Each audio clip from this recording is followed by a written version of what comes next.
لە شەشەمین یاریەکانی پاڵاوتنی هاوبەشی جامی ئاسیای 2027 و جامی جیهانی 2026 و لە کۆمەڵەی شەشەم عێراقی پێشەنگ لەسەر یاریگای بەسڕەی نێودەوڵەتی پێشوازی لە هەڵبژاردەی ڤێتنام کرد. لە یەکەم دەرفەت و لە خولەکی 12 حوسێن عەلی بە لێدانێکی موشک ئاسا بربەستی یەکسانی شکاند و شێرەکانی ڕافیدێنی لە یاریەکە با گۆڵی یەکەم پێشخست.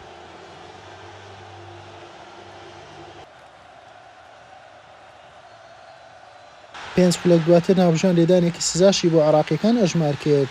موهەنەد عەلی ناسراو بە میمی نەیتوانی بە سەرکەوتووی جێبەجێ بکات و لە دەستیدا.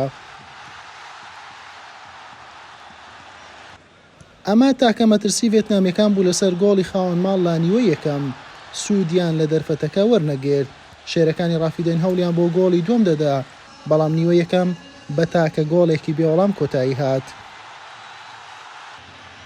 لە یەکەم دەرفەتی نیوەی دووەم عەلی جاسبی ئەستێرەی لاو نزیک بوو لە تۆمارکردی گۆڵی دووەم، ستون ڕێگری لێ کرد. ئەم دەرفەتەش بۆ ئیبراهیم باهیش ئاسان بوو، سوودی لێ نەبینی. ڤێتنام بەم لێدانە ڕاستەخۆی وەڵامی عێراقیەکانی دایەوە.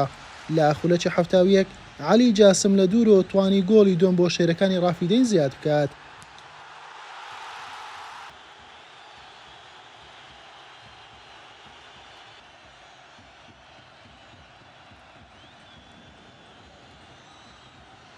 جەلال حەسەن بەرپەرچی ئەم هێرشەی سوورپۆشانی میوانی دایەوە، بەڵام دوو خولەک دواتر گۆڵەکەی بەسەر کرایەوە.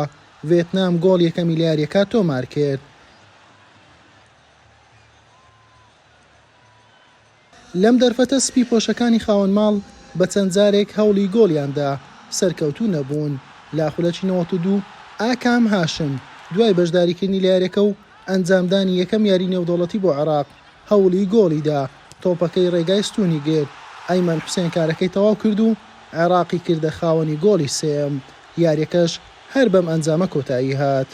بەم شێوەیە عێراق لە کۆی 6 یاری ئەم قۆناغا با 6 سەرکەوتن و 18 خاڵی تەواو قۆناغی دووەمی بڕی و گەیشتە قۆناغی سێمی پاڵاوتنی جامی جیهانی 2026 کەوا 18 هەڵبژاردەی لەخۆ گرتووە و عێراق لە ئاستی دووەمی تیرروپشکەکە دەبێت کەوا 27 ئەم مانگە ئەنجام دەدرێت.